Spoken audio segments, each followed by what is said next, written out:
وجاوزنا ببني إسرائيل البحر فأتوا على قوم يعكفون على أصنام لهم قالوا يا موسى اجعل لنا إلها كما لهم آلهة قال إنكم قوم تجهلون إن هؤلاء متبر ما هم فيه وباطل ما كانوا يعملون قال أغير الله أبغيكم إلها وهو فضلكم على العالمين وإذ أنجيناكم من آل فرعون يسومونكم سوء العذاب يقتلون أبناءكم ويستحيون نساءكم وفي ذلكم بلاء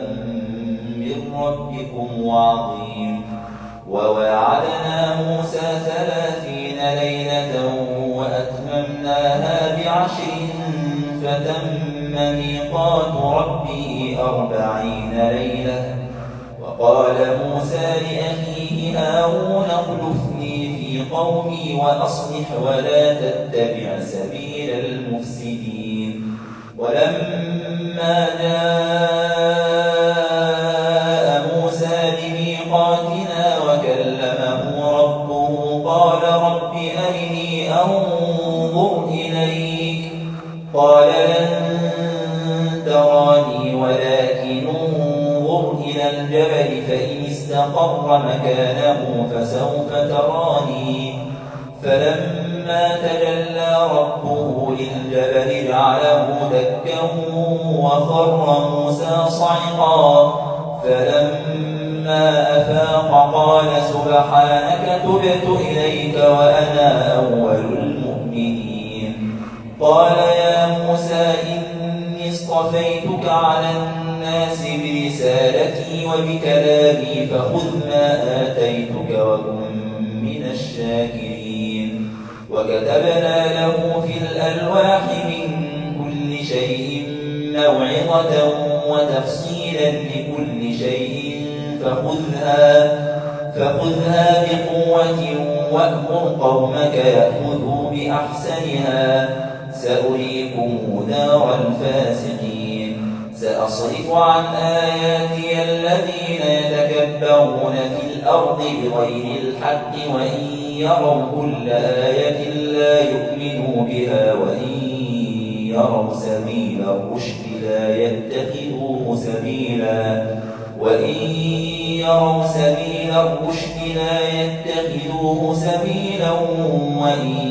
يروا سبيل الغي يتخذوه سبيلا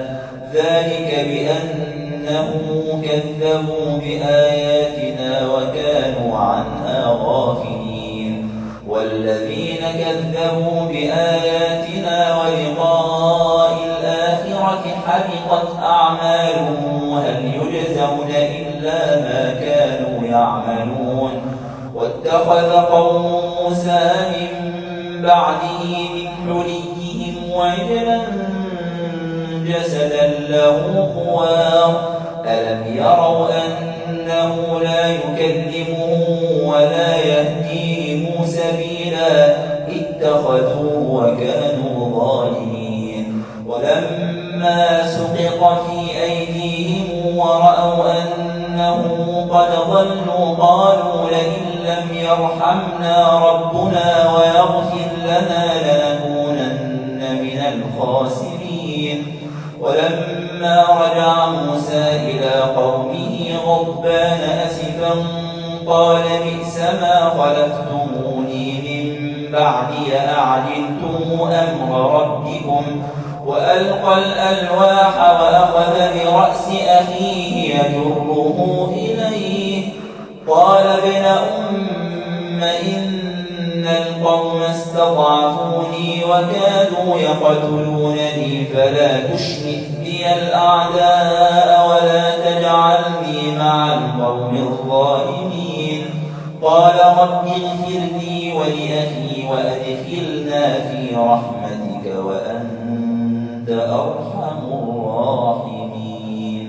إن الذين اتخذوا العجل سينالهم غضب من ربهم وذلة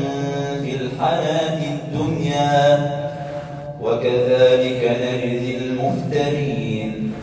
والذين عملوا السيئات ثم تابوا من بعدها وآمنوا إن ربك من بعدها لغفور رحيم ولما سكت عن موسى الغضب أخذ الألواح وفي نسختها هدى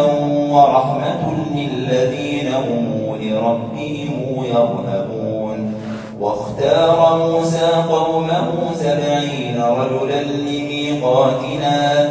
فلما أخذتهم الرجفة قال رب لو شئت أهلكتهم من قبل وإياي أتهلكنا بما فعل السفهاء منا إن هي إلا فتنتك تضل بها من تشاء وتهدي من تشاء وأنت ولينا فاغفر لنا وارحمنا وأنت خير الغافرين